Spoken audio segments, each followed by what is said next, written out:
Here's an absolute fact. Those black people who says that it's we that are now our own worst enemies are the most naive, gullible, and most mentally enslaved among us. We are not our worst enemies. Our worst enemies are still the same group of people that have held that title for more than 500 years. When the blatant white racist subjugation tactics used in the past against black people had ran their course, thus became no longer socially acceptable with the changing times, and had resulted in unprecedented unified black protests, the white society abandoned those blatant tactics and developed more covert tactics for continuing their subjugation of black people. The methods now used are not easily recognized nor easily comprehended by their black victims. White racism always works best when its black victims no longer recognizes it. This is why those of us who know must teach. African proverb. Stokely Carmichael once said that it is the job of the conscious to make the unconscious conscious. It's within the spirit of those words that this information is being freely shared to black people. The first one I'll talk about is the collapse of the black nuclear family. It was not a strange occurrence. It was by deliberate design. It was achieved by welfare programs that only awarded financial assistance to black families when the father was kept outside of the home. This was followed by media propaganda campaigns that pushed the "I don't need a damn man" ideology. It was disguised as being a declaration of women empowerment, but the propaganda campaign targeted only black women. Then the third step was to constantly inundate black women with fraudulent propaganda that made them feel undervalued by black men. This caused many black women to become resentful toward black men and therefore more susceptible to accepting the "I don't need a damn man" ideology.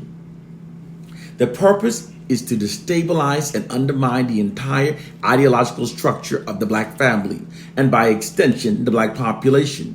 The ultimate goal is the complete collapse of the black population. Next one. The fact that so many black people now insist that we're our worst enemies is also not a strange occurrence.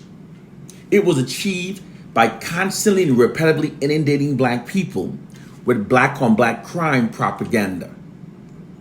It's also being done through those crime reenactment TV shows that disproportionately showcases crime stories of blacks killing black victims.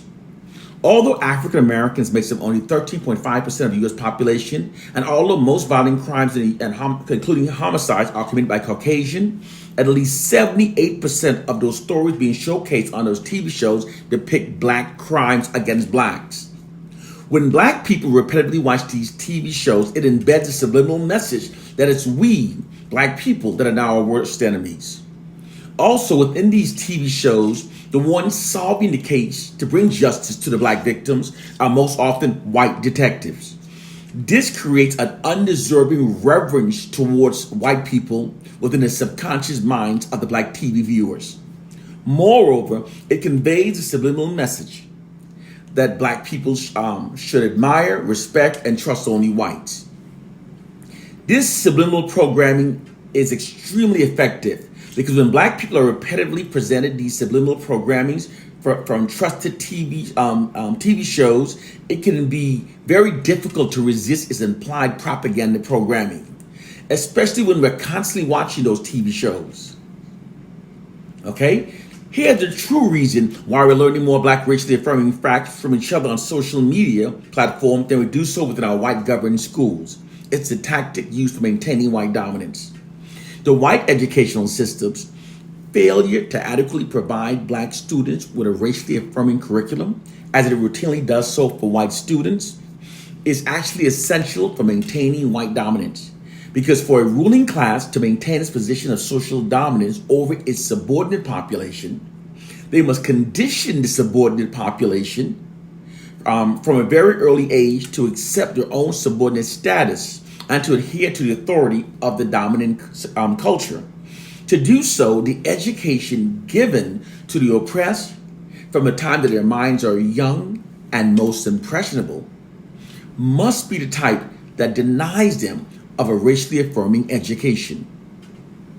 When the oppressed population are denied a racially affirming education, this psychologically conditions them to accept a subordinate status within a society dominated by their oppressors. When the oppressed population is denied a racially affirming curriculum, even the brightest among them may have difficulty mentally extracting themselves from their feelings of inferiority within the society. Okay? Now, here's the true reason why black people are being so vilified, criminalized within the white media.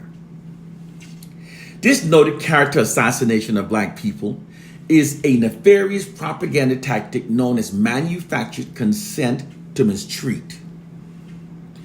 Manufactured consent to mistreat is when those within positions of power wants to create societal consent for the mistreatment of a targeted population. They use the media to portray the targeted population as being a major problem of society through manufactured false news reports. What manufactured consent to mistreat more specifically mean is to falsely turn a targeted population into a fearsome enemy of society through false, negative, vilifying news media propaganda. Then exploiting the false created negative perception of the targeted group to falsely justify systematically mistreating them. This is the warfare tactic that white oppressive forces deploys against black people.